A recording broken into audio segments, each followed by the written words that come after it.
The Project Gutenberg ebook, The Dawn of a Tomorrow, by Frances Hodgson Burnett, illustrated by F. C. Yohn. Title: The Dawn of a Tomorrow. Author: Frances Hodgson Burnett. Release date: March 1996. Ebook number 460. Most recently updated February 5, 2005. Language: English. Character set encoding: ISO 88591. ****** Start of the Project Gutenberg ebook The Dawn of a Tomorrow ******. Something made him turn and go with her. The Dawn of a Tomorrow, by Frances Hodgson Burnett. Illustrated. 1906.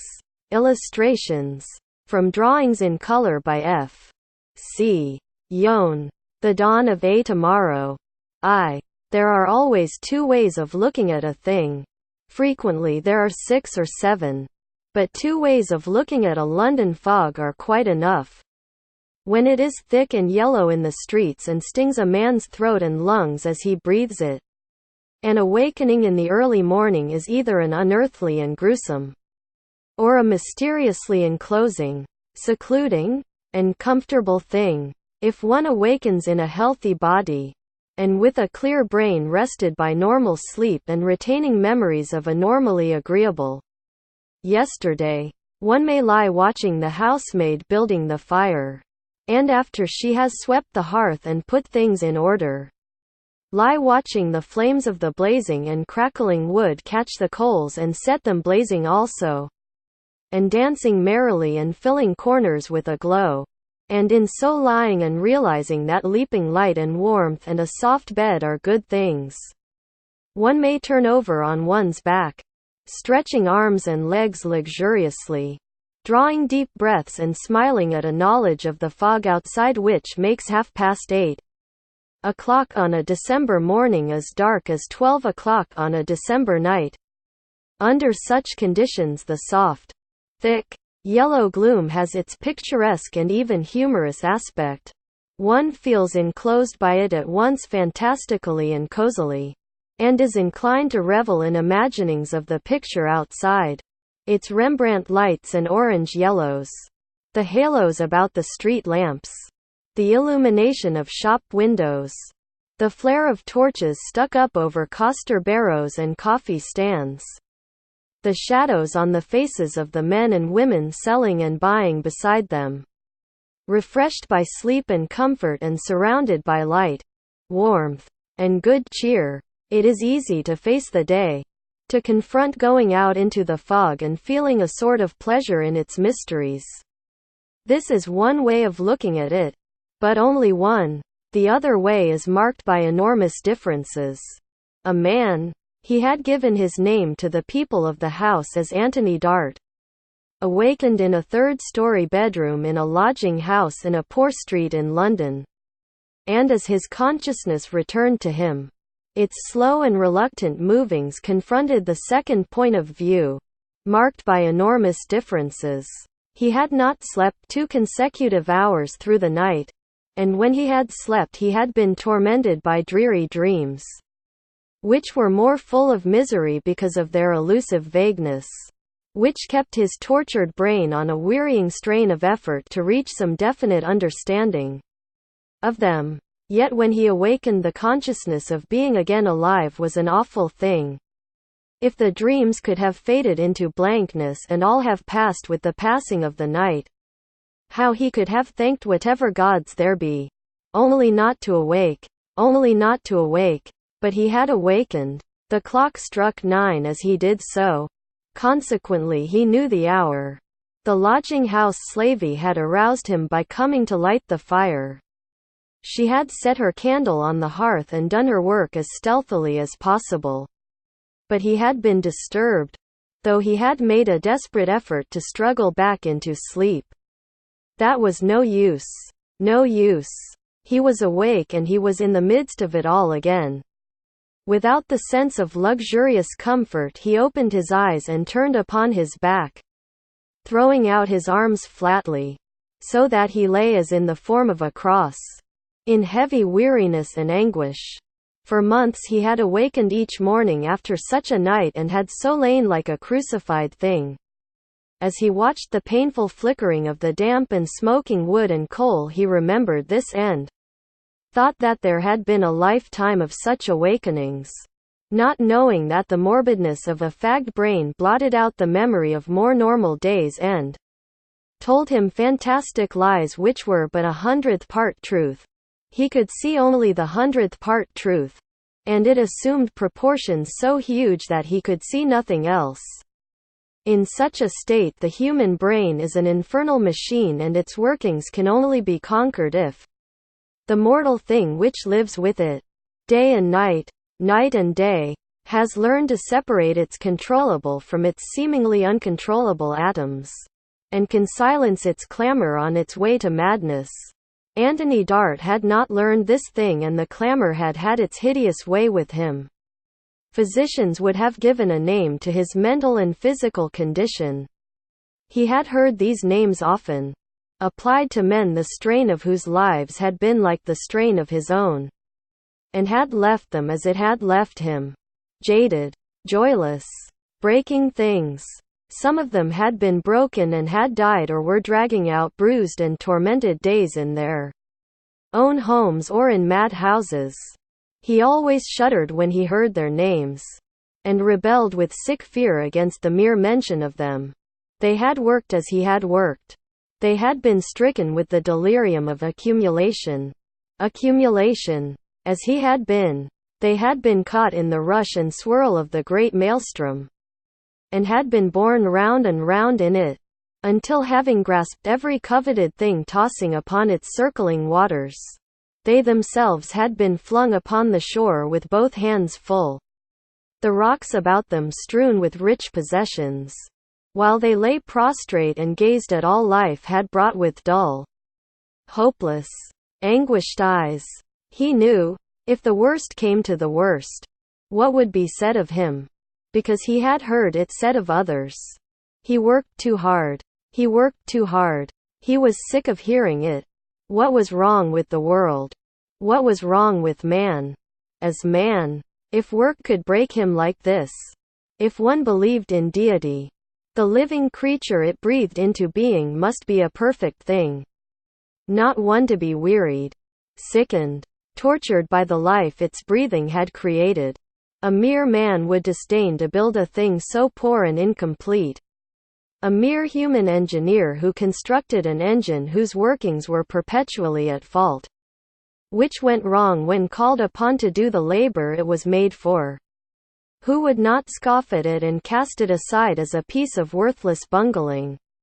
Something is wrong, he muttered, lying flat upon his cross and staring at the yellow haze which had crept through crannies in window sashes into the room. Someone is wrong. Is it I? Or you? Quote. His thin lips drew themselves back against his teeth in a mirthless smile which was like a grin. Yes, he said. I am pretty far gone. I am beginning to talk to myself about God. Brian did it just before he was taken to Dr. Hewlett's place and cut his throat. Quote. He had not led a specially evil life. He had not broken laws. But the subject of deity was not one which his scheme of existence had included. When it had haunted him of late, he had felt it an untoward and morbid sign. The thing had drawn him. Drawn him. He had complained against it. He had argued. Sometimes he knew, shuddering, that he had raved. Something had seemed to stand aside and watch his being and his thinking. Something which filled the universe had seemed to wait, and to have waited through all the eternal ages, to see what he, one man, would do. At times a great appalled wonder had swept over him at his realization that he had never known or thought of it before. It had been there always, through all the ages that had passed. And sometimes, once or twice, the thought had in some unspeakable, untranslatable way brought him a moment's calm. But at other times he had said to himself, with a shivering soul cowering within him, that this was only part of it all and was a beginning. perhaps, of religious monomania. During the last week he had known what he was going to do. He had made up his mind. This abject horror through which others had let themselves be dragged to madness or death he would not endure. The end should come quickly, and no one should be smitten aghast by seeing or knowing how it came. In the crowded, shabbier streets of London there were lodging houses where one, by taking precautions, could end his life in such a manner as would blot him out of any world where such a man as himself had been known. A pistol, properly managed, would obliterate resemblance to any human thing.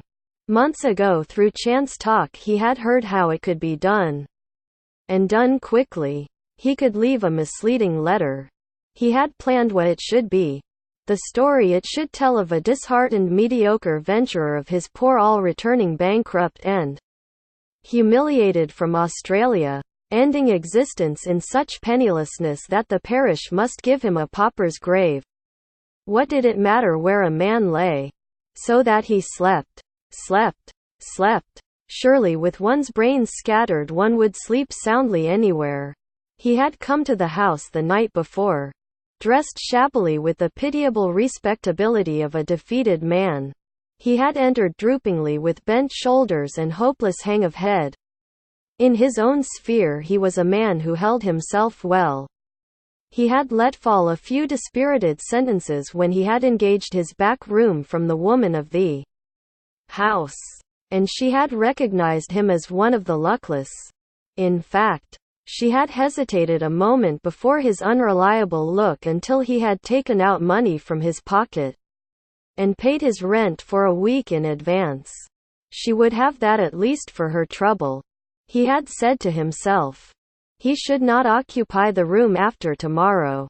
In his own home some days would pass before his household began to make inquiries. He had told his servants that he was going over to Paris for a change. He would be safe and deep in his pauper's grave a week before they asked each other why they did not hear from him. All was in order. One of the mocking agonies was that living was done for. He had ceased to live. Work, pleasure, sun, moon, and stars had lost their meaning. He stood and looked at the most radiant loveliness of land and sky and sea and felt nothing. Success brought greater wealth each day without stirring a pulse of pleasure. Even in triumph, there was nothing left but the awful days and awful nights to which he knew physicians could give their scientific name, but had no healing for. He had gone far enough. He would go no farther. Tomorrow it would have been over long hours, and there would have been no public declaiming over the humiliating pitifulness of his end.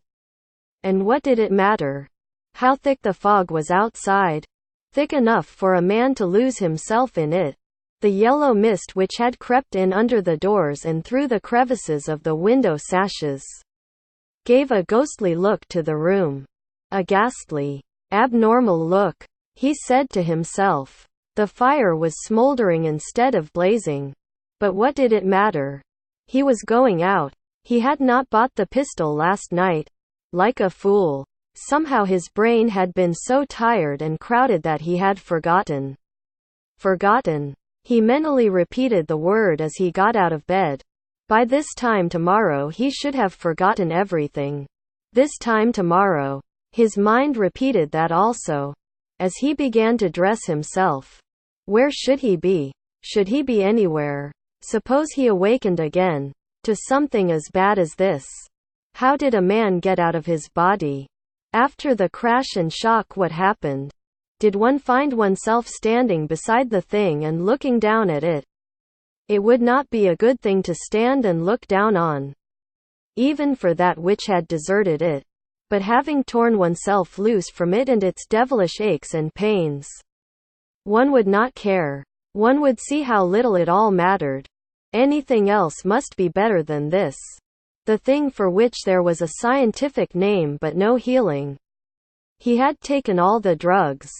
He had obeyed all the medical orders. And here he was after that last hell of a night.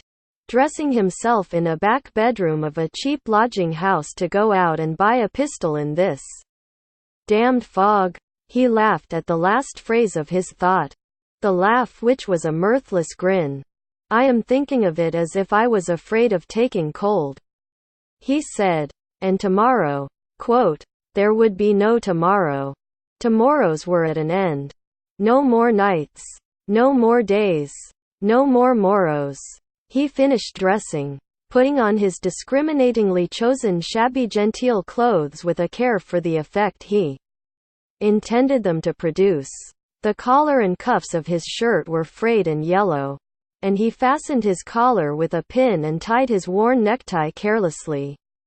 His overcoat was beginning to wear a greenish shade and look threadbare. So was his hat. When his toilet was complete, he looked at himself in the cracked and hazy glass, bending forward to scrutinize his unshaven face under the shadow of the dingy hat. It is all right, he muttered. It is not far to the pawnshop where I saw it. Quote, the stillness of the room as he turned to go out was uncanny. As it was a back room, there was no street below from which could arise sounds of passing vehicles, and the thickness of the fog muffled such sound as might have floated from the front. He stopped halfway to the door, not knowing why, and listened. To what? For what? The silence seemed to spread through all the house, out into the streets, through all London, through all the world, and he to stand in the midst of it, a man on the way to death, with no tomorrow. What did it mean? It seemed to mean something. The world withdrawn, life withdrawn, sound withdrawn, breath withdrawn. He stood and waited. Perhaps this was one of the symptoms of the morbid thing for which there was that name. If so, he had better get away quickly and have it over, lest he be found wandering about not knowing. But now he knew. The silence. He waited and tried to hear, as if something was calling him. Calling without sound.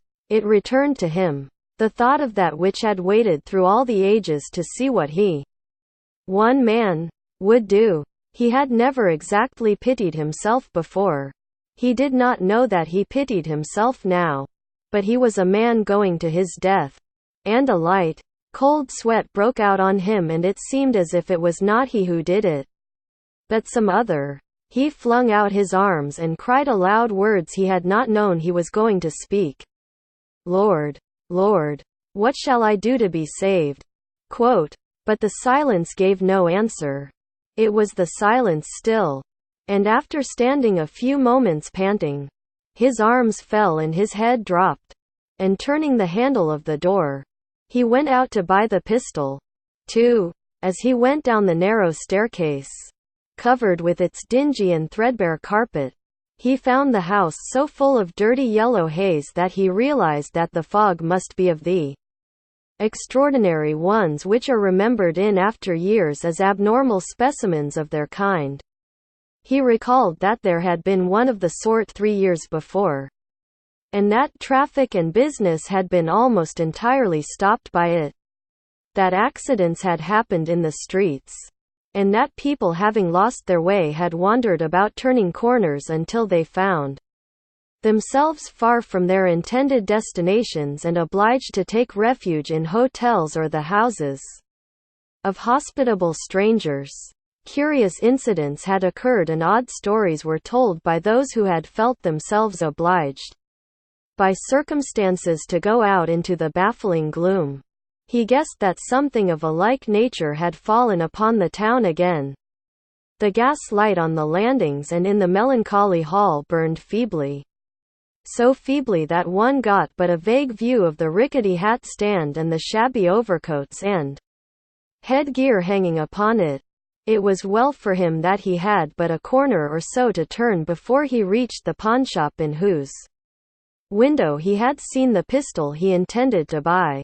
When he opened the street door, he saw that the fog was, upon the whole, perhaps even heavier and more obscuring, if possible, than the one so well remembered. He could not see anything 3 feet before him. He could not see with distinctness anything 2 feet ahead. The sensation of stepping forward was uncertain and mysterious enough to be almost appalling. A man not sufficiently cautious might have fallen into any open hole in his path. Anthony Dart kept as closely as possible to the sides of the houses. It would have been easy to walk off the pavement into the middle of the street but for the edges of the curb and the step downward from its level. Traffic had almost absolutely ceased, though in the more important streets link boys were making efforts to guide men or four-wheelers slowly along. The blind feeling of the thing was rather awful, though but few pedestrians were out. Dart found himself once or twice brushing against or coming into forcible contact with men feeling their way about like himself. 1 turn to the right, he repeated mentally, 2 to the left, and the place is at the corner of the other side of the street. He managed to reach it at last, but it had been a slow, and therefore, long journey. All the gas jets the little shop owned were lighted, but even under their flare the articles in the window, the 1 or 2 once cheaply gaudy dresses and shawls and men's garments, hung in the haze like the dreary, dangling ghosts of things recently executed. Among watches and forlorn pieces of old-fashioned jewelry and odds and ends, the pistol lay against the folds of a dirty gauze shawl. There it was. It would have been annoying if someone else had been beforehand and had bought it. Inside the shop more dangling specters hung and the place was almost dark. It was a shabby pawnshop, and the man lounging behind the counter was a shabby man with an unshaven, unamiable face. "I want to look at that pistol in the right-hand corner of your window," Anthony Dart said. The pawnbroker uttered a sound something between a half-laugh and a grunt. He took the weapon from the window. Anthony Dart examined it critically. He must make quite sure of it. He made no further remark. He felt he had done with speech. Anthony Dart examined it critically, being told the price asked for the purchase. He drew out his purse and took the money from it. After making the payment he noted that he still possessed a £5 note and some sovereigns. There passed through his mind a wonder as to who would spend it. The most decent thing, perhaps, would be to give it away. If it was in his room tomorrow, the parish would not bury him, and it would be safer that the parish should. He was thinking of this as he left the shop and began to cross the street. Because his mind was wandering he was less watchful. Suddenly a rubber-tired hansom, moving without sound, appeared immediately in his path. The horse's head loomed up above his own. He made the inevitable involuntary whirl aside to move out of the way. The hansom passed, and turning again, he went on. His movement had been too swift to allow of his realizing the direction in which his turn had been made. He was wholly unaware that when he crossed the street he crossed backward instead of forward. He turned a corner literally feeling his way, went on, turned another, and after walking the length of the street, suddenly understood that he was in a strange place and had lost his bearings.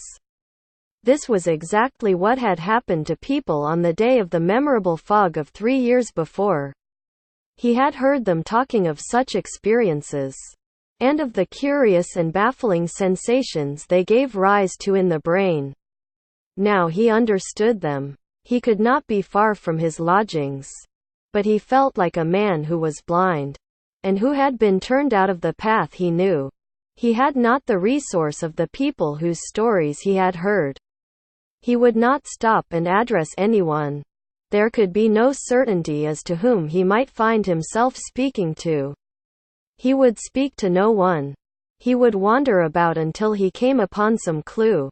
Even if he came upon none, the fog would surely lift a little and become a trifle less dense in course of time. He drew up the collar of his overcoat, pulled his hat down over his eyes and went on, his hand on the thing he had thrust into a pocket. He did not find his clue as he had hoped. And instead of lifting, the fog grew heavier. He found himself at last no longer striving for any end, but rambling along mechanically, feeling like a man in a dream. A nightmare. Once he recognized a weird suggestion in the mystery about him. Tomorrow might one be wandering about aimlessly in some such haze? He hoped not. His lodgings were not far from the embankment, and he knew at last that he was wandering along it, and had reached one of the bridges. His mood led him to turn in upon it, and when he reached an embrasure to stop near it and lean upon the parapet looking down, he could not see the water. The fog was too dense, but he could hear some faint splashing against stones. He had taken no food and was rather faint. What a strange thing it was to feel faint for want of food. To stand alone, cut off from every other human being. Everything done for. No wonder that sometimes, particularly on such days as these, there were plunges made from the parapet. No wonder. He leaned farther over and strained his eyes to see some gleam of water through the yellowness. But it was not to be done. He was thinking the inevitable thing. Of course. But such a plunge would not do for him. The other thing would destroy all traces. As he drew back, he heard something fall with the solid tinkling sound of coin on the flag pavement. When he had been in the pawnbroker's shop, he had taken the gold from his purse and thrust it carelessly into his waistcoat pocket, thinking that it would be easy to reach when he chose to give it to one beggar or another. If he should see some wretch who would be the better for it. Some movement he had made in bending had caused a sovereign to slip out, and it had fallen upon the stones. He did not intend to pick it up, but in the moment in which he stood looking down at it, he heard close to him a shuffling movement. What he had thought a bundle of rags or rubbish covered with sacking, some tramp's deserted or forgotten belongings, was stirring. It was alive. And as he bent to look at it, the sacking divided itself, and a small head, covered with a shock of brilliant red hair, thrust itself out, a shrewd, small face turning to look up at him slyly with deep-set black eyes. It was a human girl creature about 12 years old. "Are goin' to do it?" she said in a hoarse, street-strained voice. Would be a fool if did. With as much as that on Quote. She pointed with a reddened, chapped, and dirty hand at the sovereign. "Pick it up," he said. "You may have it." Quote. Her wild shuffle forward was an actual leap. The hand made a snatching clutch at the coin. She was evidently afraid that he was either not in earnest or would repent. The next second she was on her feet and ready for flight. "Stop," he said. "I've got more to give away." Quote. She hesitated, not believing him, yet feeling it madness to lose a chance. "More," she gasped. Then she drew nearer to him, and a singular change came upon her face. It was a change which made her look oddly human. "God, mister," she said, can give away a quid like it was nothin'. An' you've got more. An' goin' to do that. Just 'cause 'ad a bit too much larst night an' there's a fog this mornin'. You take it straight from me. Don't do it. I give that tip for the souverink." Quote. She was, for her years, so ugly and so ancient, and hardened in voice and skin and manner that she fascinated him. Not that a man who has no tomorrow in view is likely to be particularly conscious of mental processes. He was done for. But he stood and stared at her. What part of the power moving the scheme of the universe stood near and thrust him on in the path designed he did not know then. Perhaps never did. He was still holding on to the thing in his pocket. But he spoke to her again. "What do you mean?" he asked glumly. She sidled nearer, her sharp eyes on his face. "I been watchin' she said. "I sat down and pulled the sack over me to breathe inside it and get a bit warm. An' I see come. I knowed what was after. I did." I watched her through a hole in me sack. I wasn't going to call a copper. I shouldn't want ter be stopped myself if I made up me mind. I seed a gal dragged out last weekend, it'd a broke art to see, tear, clothes and scream. What business, ad they preventin', goin' off quiet. I wouldn't, stopped But when the quid fell, that made it different. Quote, he said, feeling the foolishness of the statement, but making it, nevertheless. I am ill. Quote, course ill. It's EAD. Come along me and get a cup coffee at a stand. And buck up. If you've give me that quid straight. Wish may die. I'll go with and get a cup myself. I ain't 'ad a bite since yesterday. And twant nothin' but a slice o' Polony sausage I found on a dust EAP. Come on, mister. Quote, she pulled his coat with her cracked hand. He glanced down at it mechanically, and saw that some of the fissures had bled and the roughened surface was smeared with the blood. They stood together in the small space in which the fog enclosed them. He and she, the man with no tomorrow and the girl thing who seemed as old as himself. With her sharp, small nose and chin, her sharp eyes and voice. And yet, perhaps the fog's enclosing did it. Something drew them together in an uncanny way. Something made him forget the lost clue to the lodging house. Something made him turn and go with her. A thing led in the dark. How can you find your way? He said. I lost mine. Quote, there ain't no fog can lose me. She answered, shuffling along by his side. Sides. It's goin' to lift. Look at that man comin' towards us. Quote, it was true that they could see through the orange-colored mist the approaching figure of a man who was at a yard's distance from them. Yes. It was lifting slightly, at least enough to allow of one's making a guess at the direction in which one moved. Where are you going? He asked. Apple Blossom Court. She answered. The coffee stands in a street near it. And there's a shop where I can buy things. Quote, Apple Blossom Court. He ejaculated. What a name. Quote, there ain't no apple blossoms there. Chuckling. Nor no smell of 'em. Tea ain't as nice as its name is. Apple Blossom Court ain't. Quote, what do you want to buy? A pair of shoes.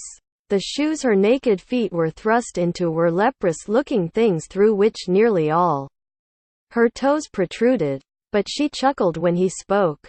No. I'm going to buy a diamond tiarar to go to the Opry Inn. She said, dragging her old sack closer round her neck.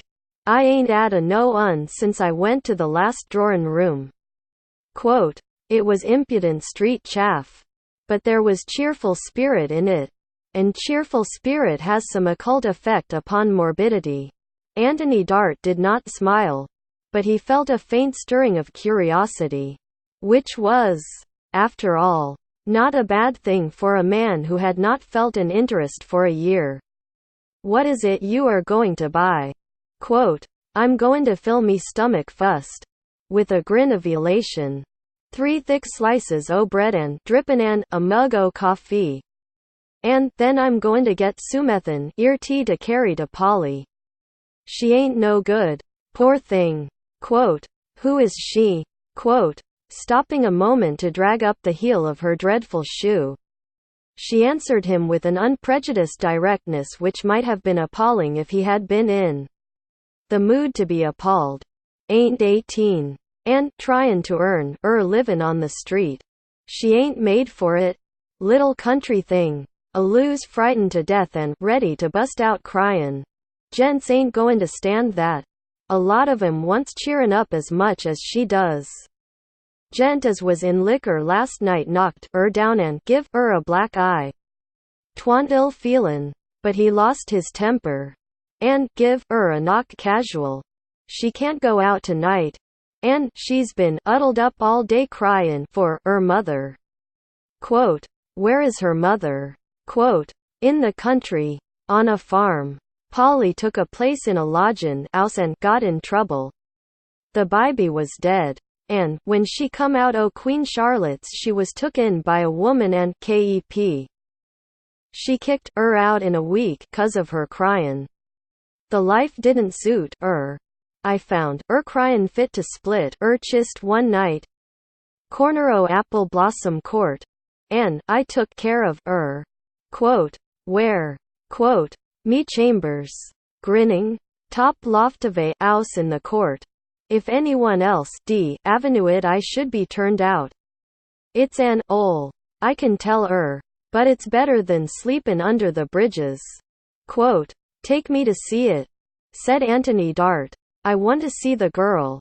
Quote, the words spoke themselves. Why should he care to see either cockloft or girl? He did not. He wanted to go back to his lodgings with that which he had come out to buy. Yet he said this thing. His companion looked up at him with an expression actually relieved. Would take up with with eager sharpness, as if confronting a simple business proposition. She's pretty and clean. And she won't drink a drop o' nothin'. If she was treated kind she'd be cheerfler. She's got a round face and light air and eyes. 'Air's curly. P'raps you'd like Quote, take me to see her. Quote, she'd look better tomorrow. Cautiously. When the swellin's gone down round eye. Quote, Dart started. And it was because he had for the last 5 minutes forgotten something. I shall not be here tomorrow, he said. His grasp upon the thing in his pocket had loosened. And he tightened it. I have some more money in my purse, he said deliberately. I meant to give it away before going. I want to give it to people who need it very much. Quote, she gave him one of the sly, squinting glances. Deservin' cases. She put it to him in brazen mockery. I don't care, he answered slowly and heavily. I don't care a damn.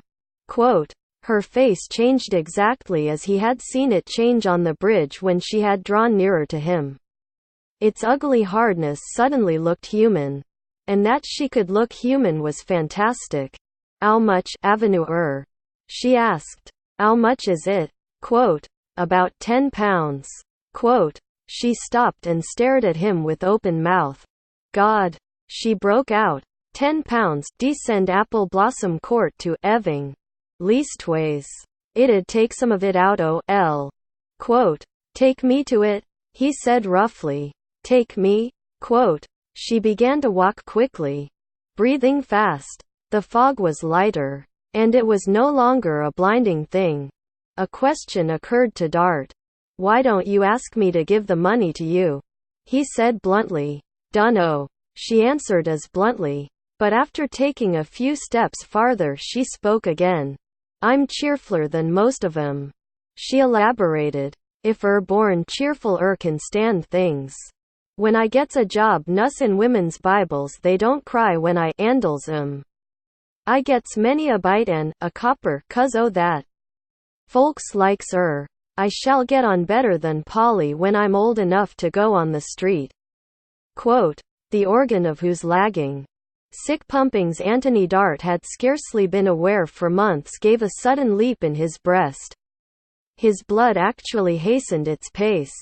And ran through his veins instead of crawling. A distinct physical effect of an actual mental condition. It was produced upon him by the mere matter-of-fact ordinariness of her tone. He had never been a sentimental man. And had long ceased to be a feeling one. But at that moment something emotional and normal happened to him. You expect to live in that way, he said. Ain't nothin' else fair me to do. Wished I was better lookin'. But I've got a lot of clawing her mop. And it's red. One day. Chuckling. A gent ses to me. He ses. Oh. Earl do. An ugly little devil. But ye are a devil.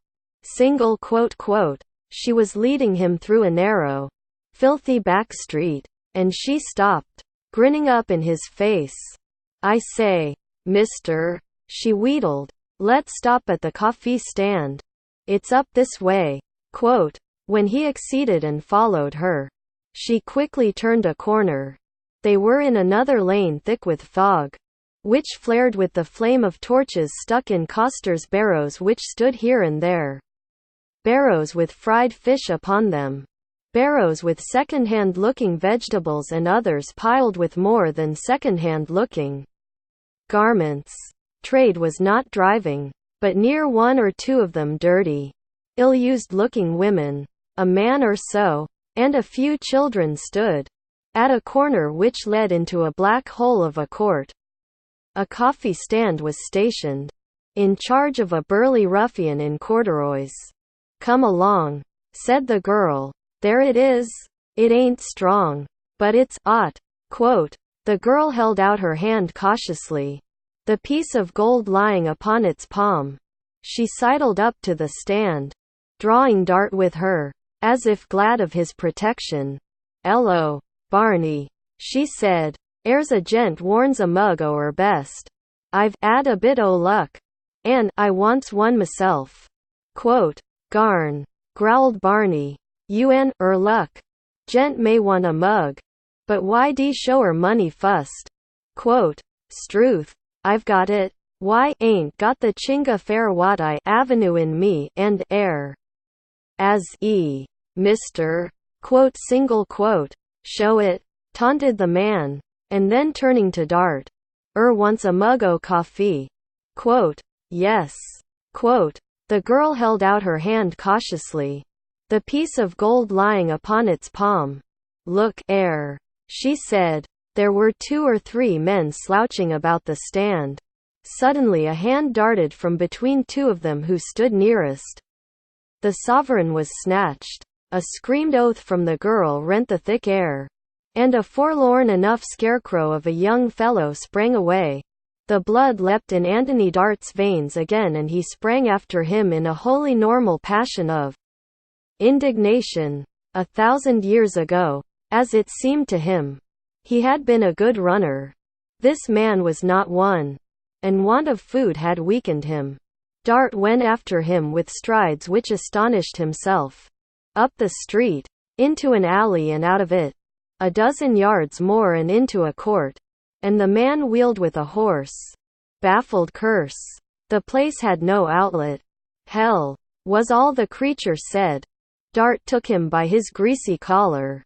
Even the brief rush had left him feeling like a living thing, which was a new sensation. "Give it up," he ordered. The thief looked at him with a half-laugh and obeyed, as if he felt the uselessness of a struggle. He was not more than 25 years old, and his eyes were cavernous with want. He had the face of a man who might have belonged to a better class. When he had uttered the exclamation invoking the infernal regions, he had not dropped the aspirate. "I'm as hungry as she is," he raved. "Hungry enough to rob a child beggar," said Dart. "Hungry enough to rob a starving old woman. Or a baby." With a defiant snort. "Wolf hungry. Tiger hungry. Hungry enough to cut throats." He whirled himself loose and leaned his body against the wall, turning his face toward it. Suddenly he made a choking sound and began to sob. "Hell," he choked. "I'll give it up. I'll give it up."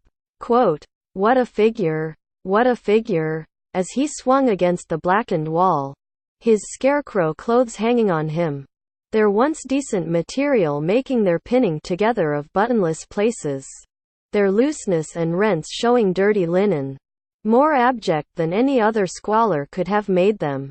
Anthony Dart's blood, still running warm and well, was doing its normal work among the brain cells which had stirred so evilly through the night.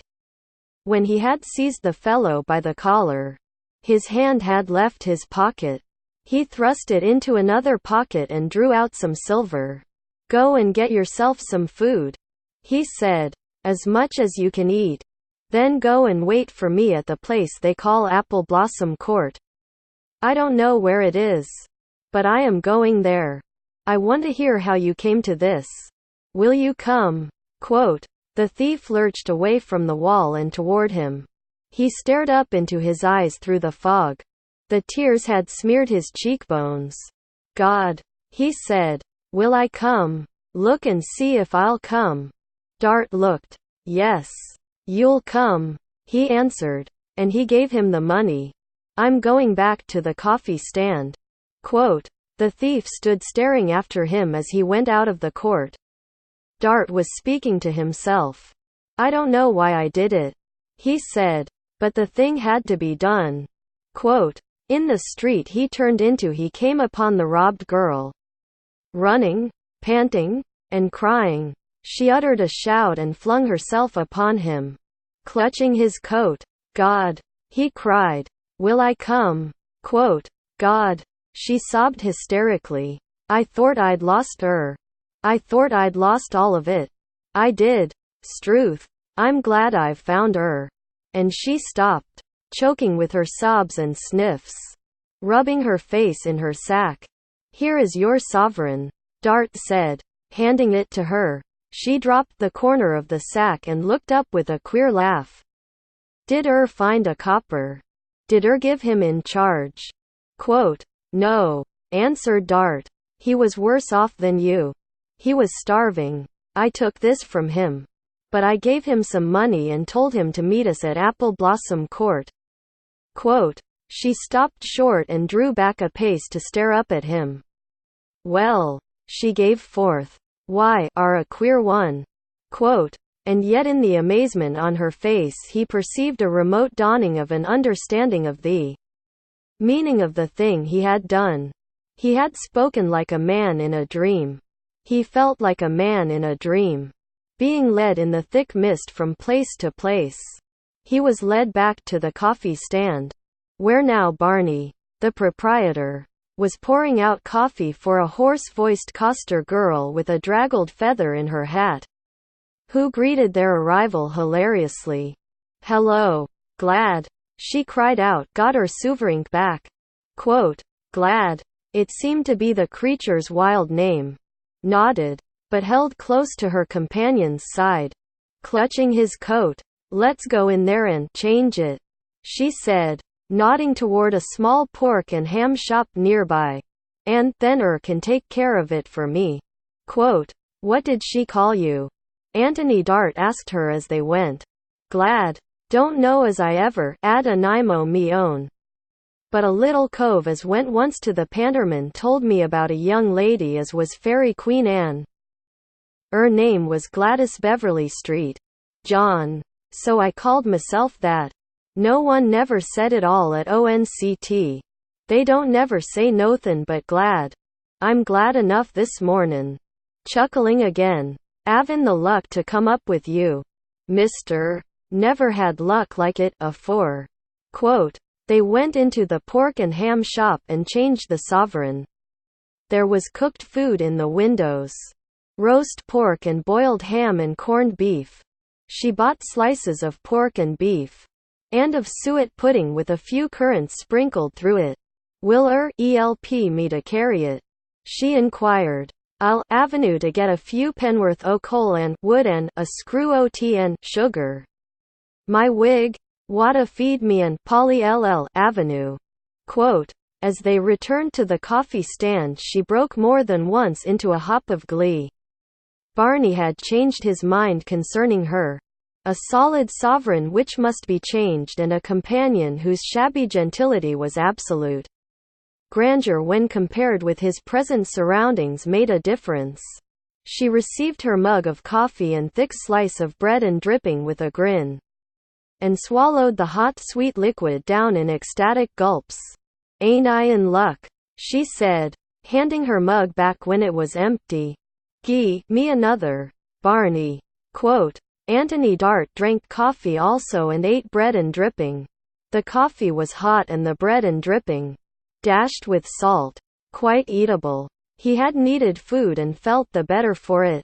"Come on, mister," said Glad, when their meal was ended. "I want to get back to Polly. And there's coal and bread and things to buy."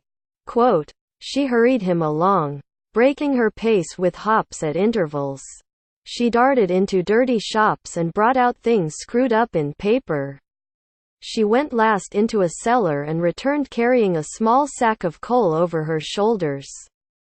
"Bought sack and all," she said elatedly. "A sack's a good thing to Avenue."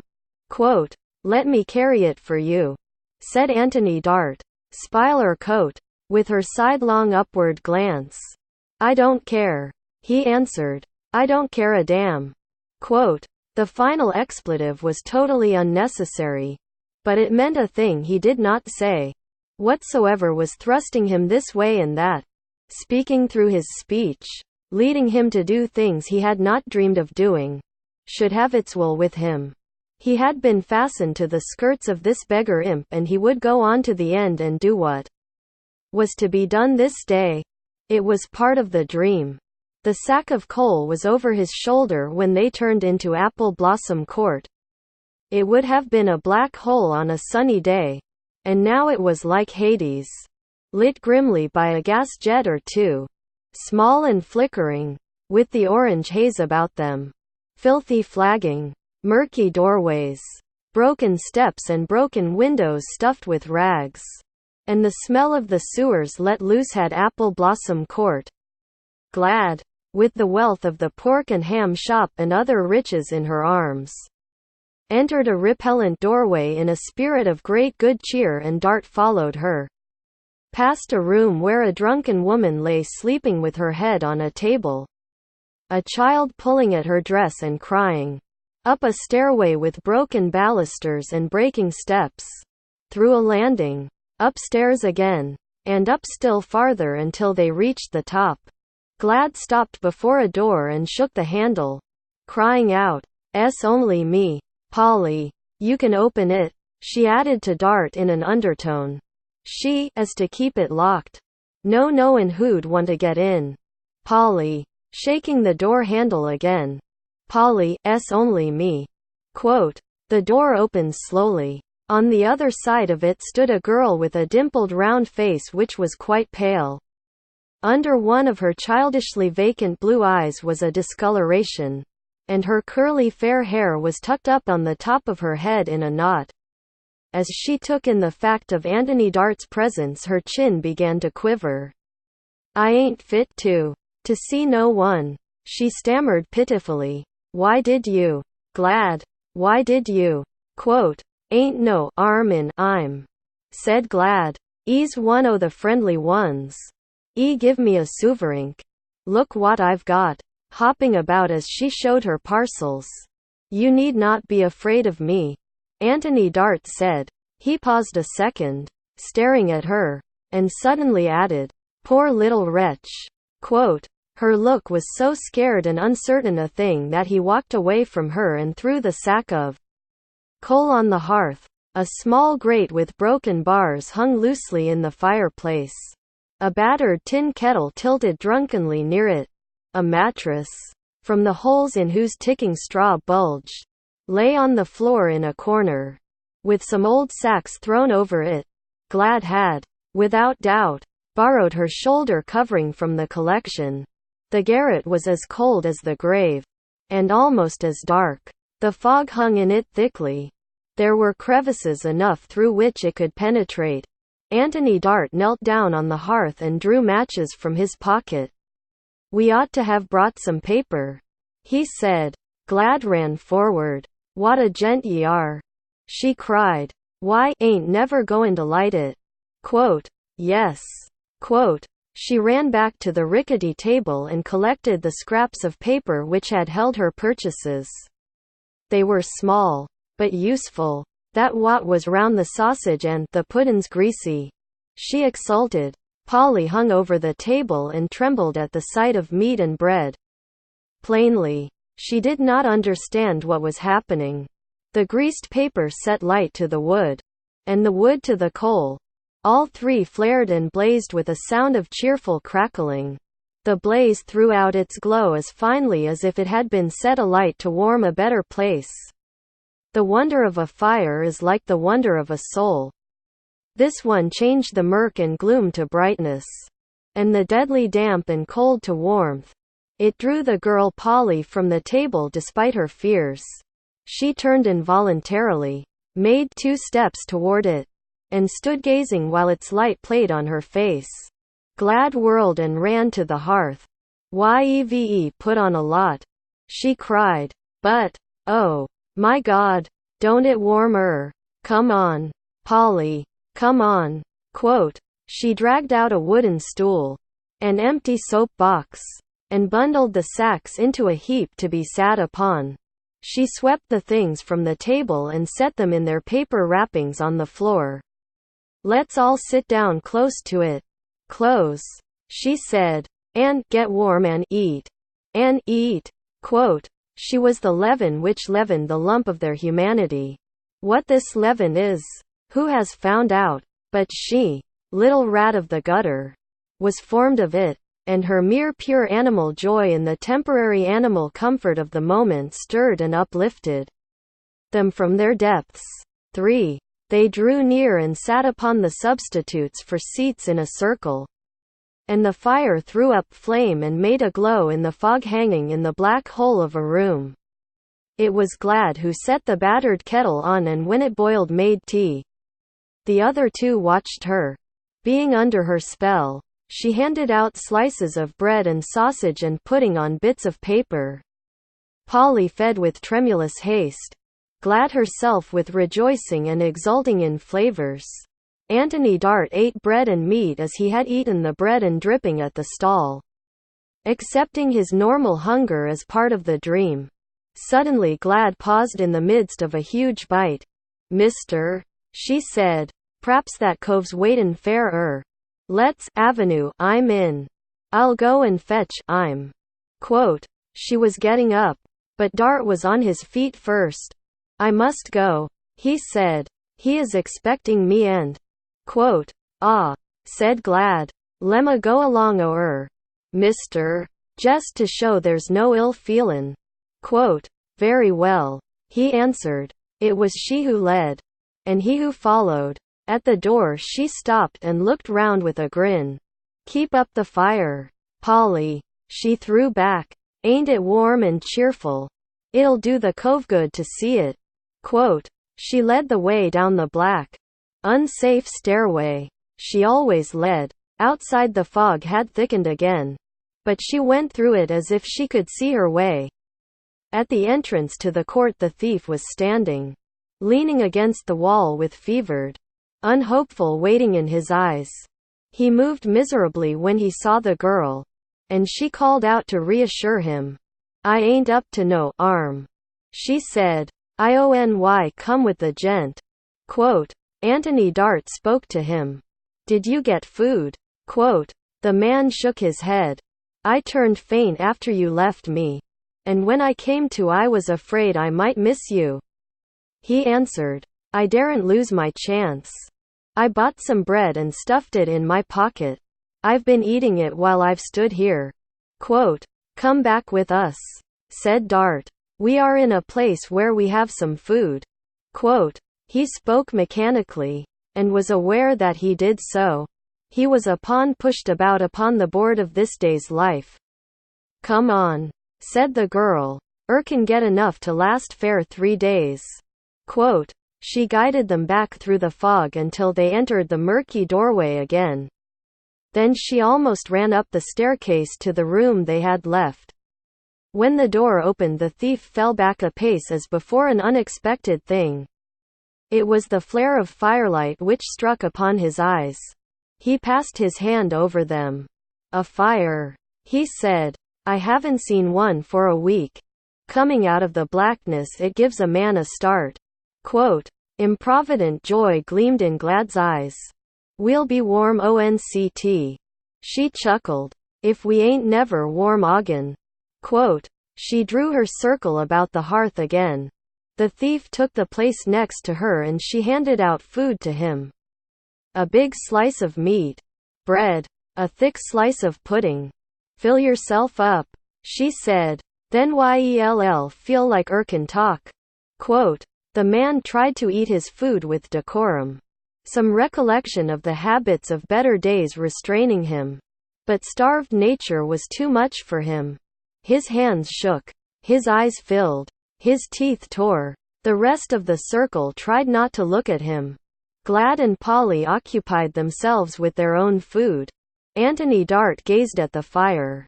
Here he sat warming himself in a loft with a beggar, a thief, and a helpless thing of the street. He had come out to buy a pistol. Its weight still hung in his overcoat pocket, and he had reached this place of whose existence he had an hour ago not dreamed. Each step which had led him had seemed a simple, inevitable thing, for which he had apparently been responsible, but which he knew, yes, somehow he knew, he had of his own volition neither planned nor meant. Yet here he sat, a part of the lives of the beggar, the thief, and the poor thing of the street. What did it mean? Tell me, he said to the thief, how you came here. Quote, by this time the young fellow had fed himself and looked less like a wolf. It was to be seen now that he had blue-gray eyes which were dreamy and young.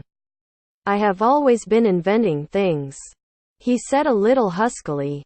I did it when I was a child. I always seemed to see there might be a way of doing a thing better. Getting more power. When other boys were playing games I was sitting in corners trying to build models out of wire and string, and old boxes and tin cans. I often thought I saw the way to things. But I was always too poor to get what was needed to work them out. Twice I heard of men making great names and fortunes because they had been able to finish what I could have finished if I had had a few pounds. It used to drive me mad and break my heart. His hands clenched themselves and his huskiness grew thicker. There was a man, catching his breath, who leapt to the top of the ladder and set the whole world talking and writing. And I had done the thing first. I swear I had. It was all clear in my brain. And I was half mad with joy over it. But I could not afford to work it out. He could. So to the end of time it will be his. He struck his fist upon his knee. Ah! The deep little drawl was a groan from Glad. I got a place in an office at last. I worked hard. And they began to trust me. I had a new idea. It was a big one. I needed money to work it out. I remembered what had happened before. I felt like a poor fellow running a race for his life. I knew I could pay back 10 times. 100 times. What I took. Quote, you took money, said Dart. The thief's head dropped. No. I was caught when I was taking it. I wasn't sharp enough. Someone came in and saw me. And there was a crazy row. I was sent to prison.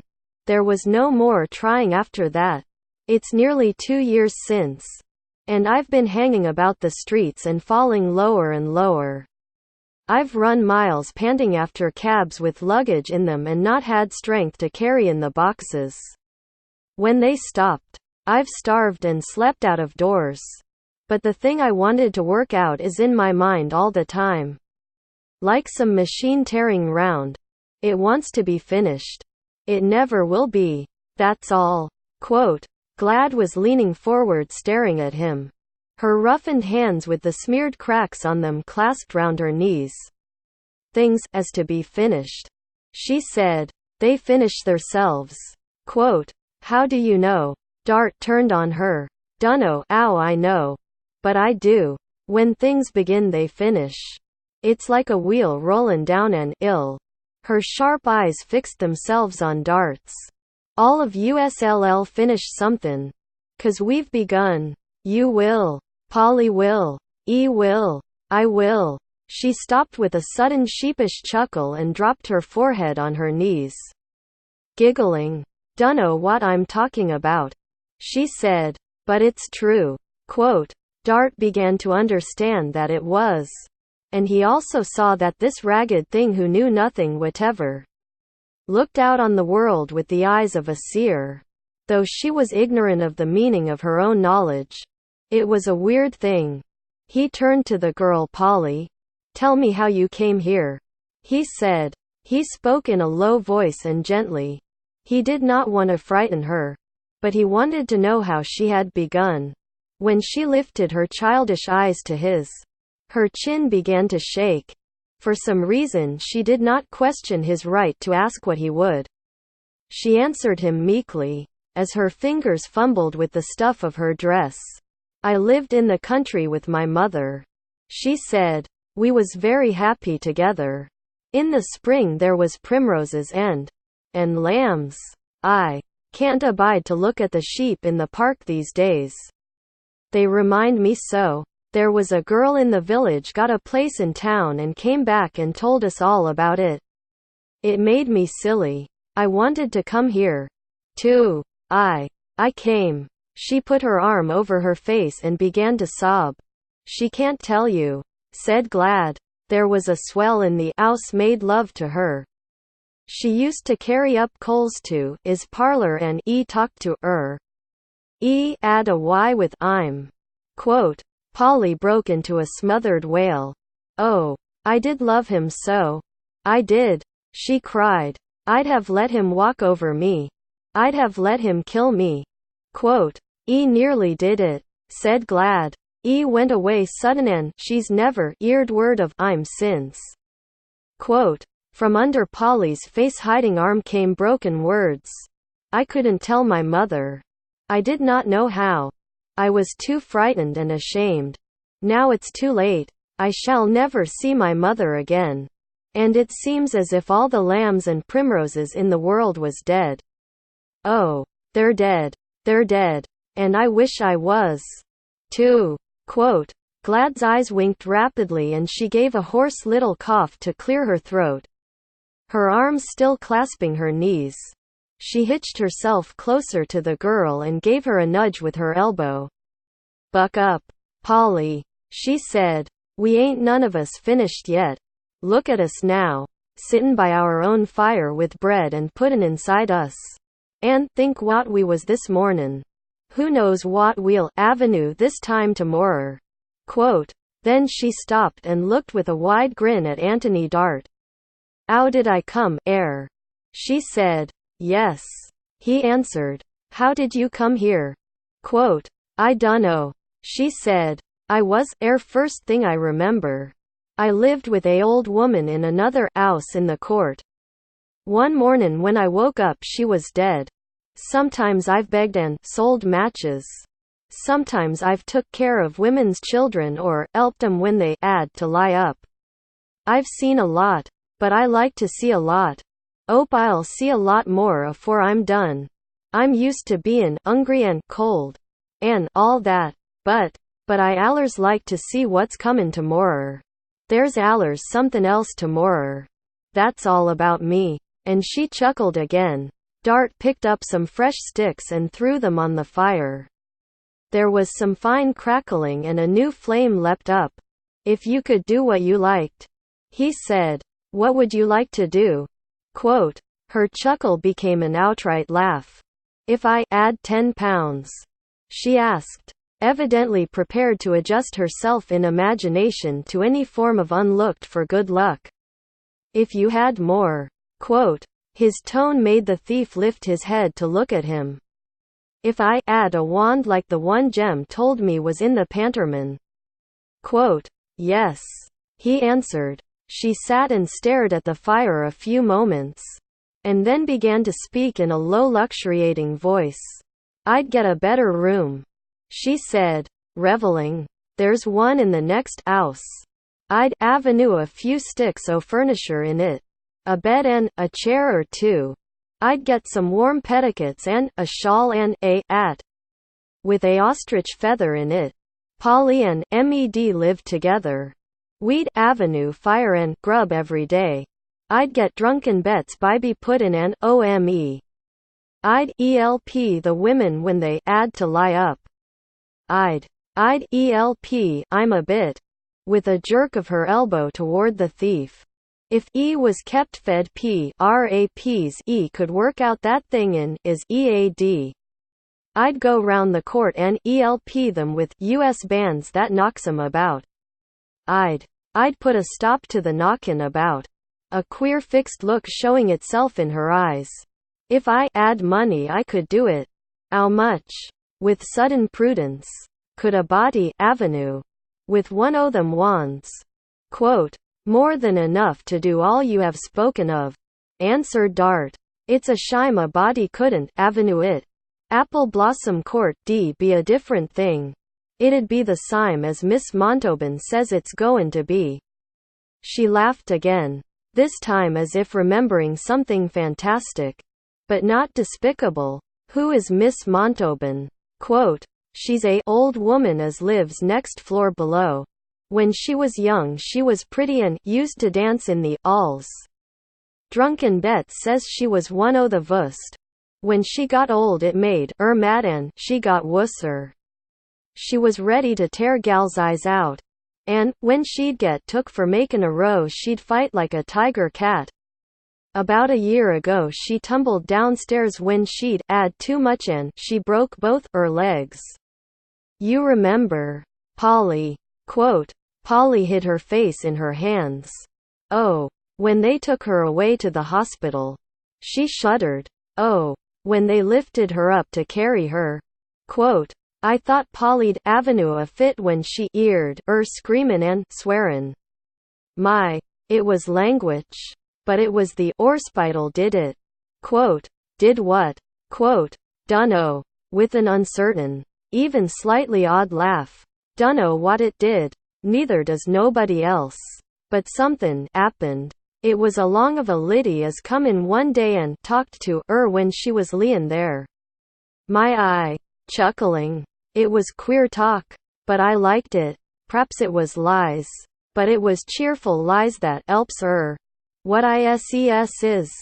If things ain't cheerful, people's got to be. To fight it out. The women in the 'ouse larfed fit to kill theirselves when she fust come limpin' and talked to 'em about what the liddy told 'er. But arter a bit they liked to 'ear 'er. Just along o' the cheerfulness. Said it was like a panterman. Drunken Bet says if she could get old F it and believe it sime as Ginny Montalban does it'd be as cheerin' as drink and last longer. Quote, is it a kind of religion? Dart asked, having a vague memory of rumors of fantastic new theories and half-born beliefs which had seemed to him weird visions floating through fagged brains wearied by old doubts and arguments and failures. The world was tired. The whole earth was sad. Centuries had wrought only to the end of this 20th century's despair. Was the struggle waking even here? In this backwater of the huge city's human tide? He wondered with dull interest. Is it a kind of religion? He said, it's cheerfler. Glad thrust out her sharp chin uncertainly again. There's no fire in it. And there ain't no blime laid on Godamighty. Quote, the word as she uttered it seemed to have no connection whatever with her usual colloquial invocation of the deity. When a dray run over little Billy and crushed I'm inter a rag. And 'is mother was screamin' and draggin' air down the currick ESCS.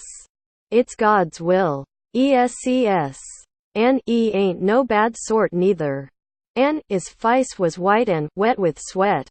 God done it. ESCS. An' me. I'd nussed the child an' I clawed me sime as if I was 'is mother an' I screamed out. Then damn I'm. An' the currick dropped sittin' down on the curbstone and is face in 'is 'ands. Quote, Dart hid his own face after the manner of the wretched curate. No wonder. He groaned. His blood turned cold. But, said Glad, Miss Montalban's liddy she says Godamighty never done it nor never intended it. An' if we kep sayin' and believin' 'e's close to us and not millions o' miles away, we'd be took care of whilst we was alive and not avenue to wait till we was dead. Quote, she got up on her feet and threw up her arms with a sudden jerk and involuntary gesture. I'm alive. I'm alive. She cried out. I'm alive. I'm alive. She cried out. I've got Turby took care of now. That's why I like what she tells about it. So does the women. We ain't no more reason ter be sure of what the currick says than ter be sure o' this. Dunno as I they got ter choose either way. But if I 'ad I'd choose the cheerfulest. Quote, Dart had sat staring at her. So had Polly. So had the thief. Dart rubbed his forehead. I do not understand, he said. T ain't understanding. It's believin'. Bless her. She doesn't understand. I say, let's go and talk to her a bit. She don't mind nothin'. And she'll let us in. We can leave Polly and I'm air. They can make some more tea and drink it. Quote, it ended in their going out of the room together again and stumbling once more down the stairways. Crookedness.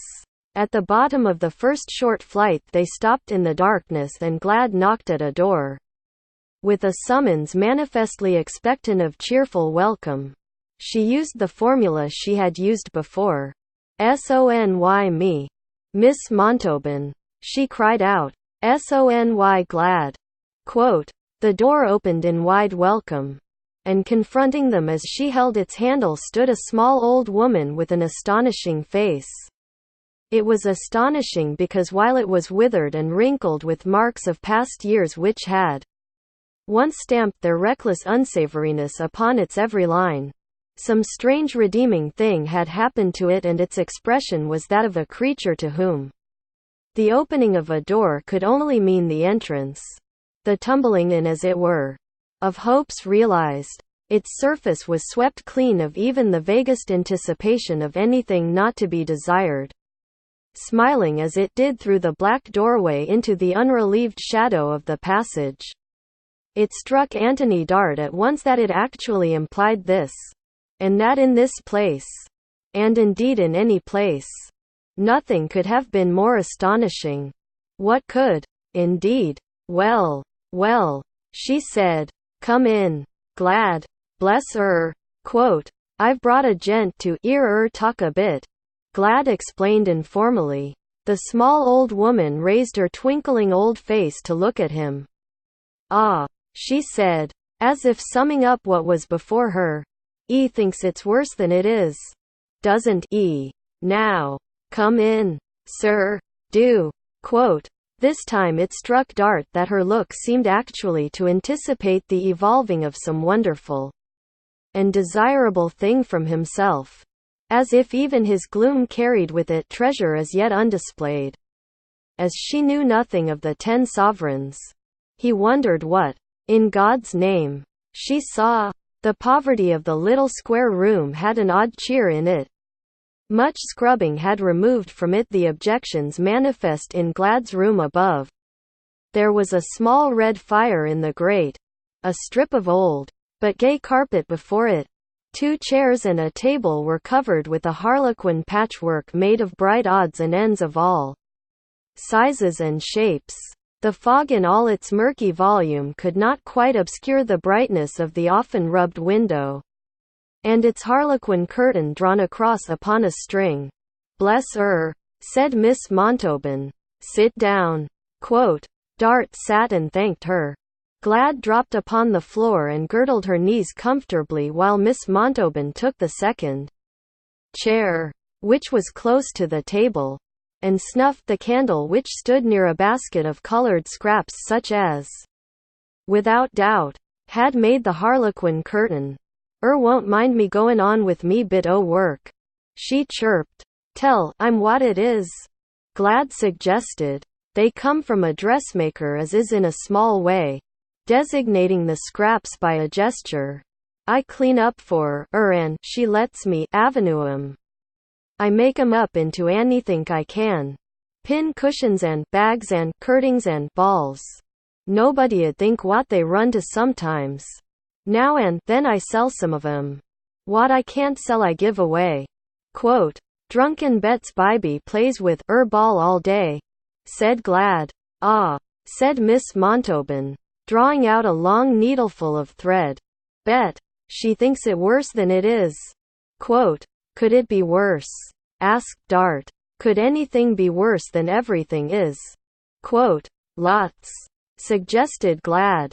Might Avenue broke your back. Might Avenue a fever. Might be in jail for knifing someone. E wants to hear you talk.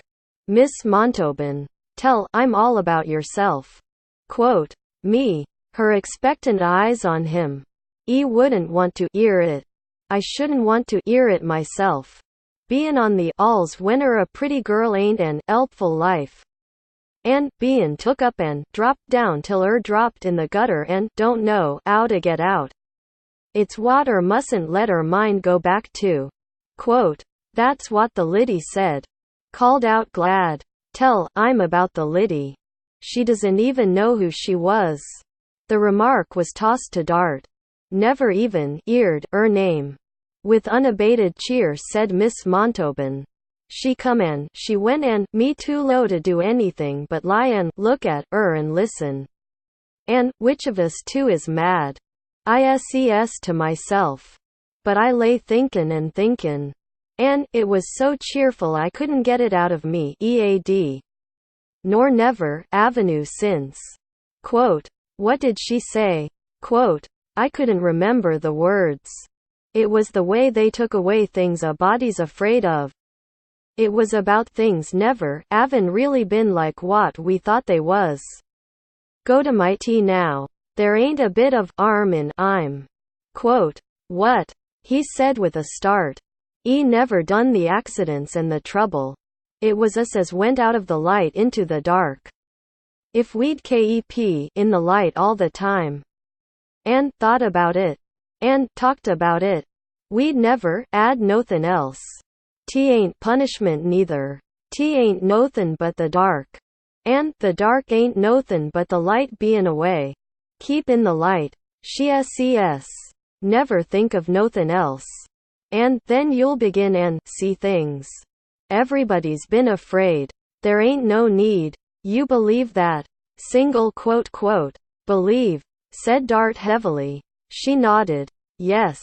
Ses I too, That's where the trouble comes in. Believin'." And she answers as cool as could be. "Yes. It is. She ses. We've all been thinkin' we've been believin'. And none of us, as. If we 'ad what'd there be to be afraid of? If we believed a king was givin' us our livin' and talkin' care of us, who'd be afraid of not 'avin' enough to eat?" Who? Groaned Dart. He sat hanging his head and staring at the floor. This was another phase of the dream. Where is Ises? I'm as breaks old women's legs and crushes babies under wheels. So as they'll be resigned. And, all of a sudden she calls out quite loud. "Nowhere. She ses. And, never was. But, I'm as stretched forth the evens and laid the foundations of the earth. I'm as is the life and love of the world. Stretch out and she ses. And, call out, Speak, Lord. Thy servant 'eareth. And, yell, ear and see. And, never you stop sayin' it. Let eart beat it and breath breathe it. And, 'll find goin' about laughin' soft to yourself and lovin' everythin' as if it was own child at breast. And, no 'arm can come to Try it when go ome. Speak, Lord. Thy servant 'eareth. Did you? Asked Dart. Glad answered for her with a tremulous. Yes, it was a tremulous giggle. A weirdly moved little sound. When she wakes in the mornin' she ses to herself. Good things is goin' to come today. Cheerful things. When there's a knock at the door she ses. Somethin' friendly's comin' in. And, when drunken Bet's makin' a row and raggin' and tearin' and threatenin' to avenue eyes out of face. She ses. Lor. Bet. Don't mean a word of it. A friend to every woman in the 'ouse. When she don't know which way to turn, she stands still and ses. Speak, Lord. Thy servant 'eareth. And, then she does whatever next comes into mind. And, she says it's a lose the right answer. Sometimes. Sheepishly. I've tried it myself. P'raps it's true. I did it this mornin' when I sat down and pulled me sack over me ead on the bridge. Polly'd been cryin' so loud all night I'd got a bit low in me stomach and She stopped suddenly and turned on Dart as if light had flashed across her mind. "Dunno nothin' about it," she stammered. "But I said it. Just like she does. An' you come." Quote. Plainly she had uttered whatever words she had used in the form of a sort of incantation. And here was the result in the living body of this man sitting before her. She stared hard at him, repeating her words. "You come." "Yes. You did." Quote. "It was the answer," said Miss Montalban, with entire simplicity as she bit off her thread. "That's what it was." Quote. Anthony Dart lifted his heavy head. "You believe it?" he said. "I'm livin' on believin' it," she said confidingly. "I ain't got nothin' else. An' answers keeps comin' and comin'." Quote. "What answers?" Quote. "Bits o' work. An' things as elps. Glad there. She's one." Quote. "Ah," said Glad. "I ain't nothin'. I likes to 'ear 'er tell about it." She ses. To Dart again, a little slowly, as she watched his face with curiously questioning eyes. She ses ease in the room. Same as ease everywhere. In this air room. Sometimes she talks out loud to I'm. Quote. "What?" cried Dart, startled again. The strange, majestic, awful idea. The deity of the ages. To be spoken of as a mere unfeared reality. And even as the vaguely formed thought sprang in his brain, he started once more. Suddenly confronted by the meaning his sense of shock implied. What had all the sermons of all the centuries been preaching but that it was reality? What had all the infidels of every age contended but that it was unreal? And the folly of a dream. He had never thought of himself as an infidel. Perhaps it would have shocked him to be called one, though he was not quite sure. But that little superannuated dancer at music halls, battered and worn by an unlawful life, should sit and smile in absolute faith at such a superstition as this, stirred something like awe in him. For she was smiling in entire acquiescence. "It's what the Curric ses," she enlarged radiantly. "Though don't believe it. Poor young man. Ony thinks does. It's for IGHN lo. ESCS. For you and me as well as for them as is royal families. The almighty is everywhere. Yes. SESI. I've felt I'm air. As near as Y are yourself. Sir. I avenue. And I've spoke to I'm. Single quote quote. What did the curate say? Dart asked. Amazed. Seemed like it frightened I'm a bit. We mustn't be too bold. Miss Montalban. My dear. ESCS. For e's a kind young man as ever lived. And often ses, my dear, to them e's comfortin'. But see the Liddy ad gave me a Bible o' me own and I'd set an read it. And read it and learned verses to say to myself when I was in bed. And I'd got ter feel like it was someone talkin' to me and makin' me understand. So I ses. Ain't boldness we're warned against. It's not lovin' and trustin' enough. And not askin' and believin' true. Don't remember what it ses. Even I, am that comforteth Who art thou that thou art afraid of man that shall die and the Son of Man that shall be made as grass? And forgetteth Jehovah thy Creator, that stretched forth the evens and laid the foundations of the earth. And I've covered thee with the shadow of me, and it ses. And I will go before thee and make the rough places smooth. And hitherto ye avenue ask nothin' in my name. Ask therefore that ye may receive. And joy may be made full. And looked down on the floor as if was doin' some 'ard thinkin'. Poor young man. And ses. Quite sudden and shaky. Lord. I believe. Elp thou my unbelief. And ses it as if was in trouble and didn't know spoke out loud. Quote. Where? How did you come upon your verses? Said Dart. How did you find them? Quote, ah, triumphantly. They was all answers. They was the first answers I ever 'ad. When I first come, it seemed as if I was goin' to be SWEP, away in the dirt o' the street. One day when I was near drove wild with cold and 'unger, I set down on the floor and I dragged the Bible to me and ISES. There ain't nothin' on earth or in LASLLELP me. I'm goin' to do what the Liddy said.